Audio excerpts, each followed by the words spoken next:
3 a.m. turned into Slayer drunkenly giving relationship advice on my roof last night. Okay, so give me the highlight reel. How did you ruin these poor people's lives? Well, one of the dudes is in a relationship with a stripper / escort. Okay. And is having the classic dude problem of, why does she get to have sex with other people and I don't? Oh, he wants to have that conversation. And I'm like, hey man, first and foremost, this is what you signed up for.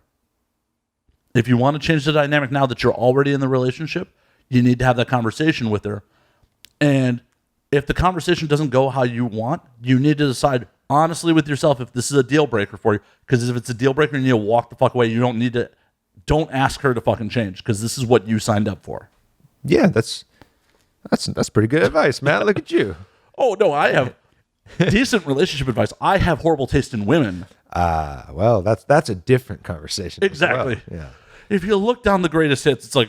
What bothered your friend more, the stripping or the escorting? The fact that was it just the sex with... That she's possessive about the idea of him going out and being with other people. But does he want to go be a gigolo? No. Or a male stripper? He doesn't... Well, that's not the same then. He's he's equating one person's work with his own like desires and just personal like wants. Well, and what I told him, like, would you be upset if she was a masseuse? Would you be this weird about it? Or it's like one of those things where if he's upset about her having sex with strangers or other people, no amount of him going out and fucking other people is going to make that like feeling go away. It's just, if anything, it's probably going to make things more messed up. Well, especially if she has that disconnect and she feels that him going out and fucking other people has an emotional connection and that violates her feelings. Yeah. And it's a different situation too, where like if you're filming a porn, if you're doing an escort gig, whatever, that's within a certain context, a controlled environment. There's a start, there's an end. You kind of basically, all parties know what's going to happen. But right, there's rules. If you go out and you're the dude on this end and you're like, well, I can go fuck people, and let me go to a bar and meet a girl. Well, that's way different, because now you have to talk to, like, you're getting to know someone. This is like a personal, way more intimate thing that like, I met someone, we had a connection, so I took her home, versus I had to show up at 9 a.m. because it was on my call sheet, and exactly.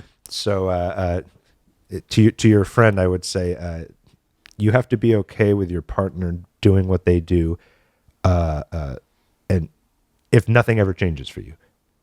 But if you truly get to that point where you are okay, you'd be surprised how much doors open up and how much you communicate. If you can get what you want if you have the respect and the willingness to be like, I'm not trying to change you, I'm not trying to possess you, and I don't want anything for myself out of this. Just do your thing, Exactly. And my thought process has always been, this is what you signed up for. It's not like she started into sex work once you two were in an established relationship. Yeah, and I can actually, I'm proof. When me and Joanna first started dating, she was fucking everyone, she's a porn star. I wasn't in porn. I was a civilian, as they say. And never, ever once did I say, oh, I think I should get to go fuck girl. Like, no, that makes no sense. I was like, this is your job. Just like you said, I knew what I signed up for. And look where I am now. Like when you release control and like possession over people and your own ego, you'll get actually more. And so that kind of worked out well. It worked out well. And I even remember, as you transitioned away from being a civilian, how hesitant you were at first. I was very reluctant. I did not want to be a porn star or, that guy, whatever. That's why your name was Small Hands. Yeah, you set the bar low. But it was one of those things where it wasn't that I didn't like sex and, beautiful women. It was, I was trying to be respectful of like, that's not my role right now. That's not my, that's not my gig. This is her gig. And why would I try to control someone else's gig or job or whatever? Like, that's your thing. I'm just trying to figure out where I fit, and over time I got sort of acclimated to it, and hell, here we are. Exactly. It's amazing if you just have an open mind about it, like how things work out. And for some people, they'll never get over it. And if it's a deal breaker for you, just be honest with yourself and walk away.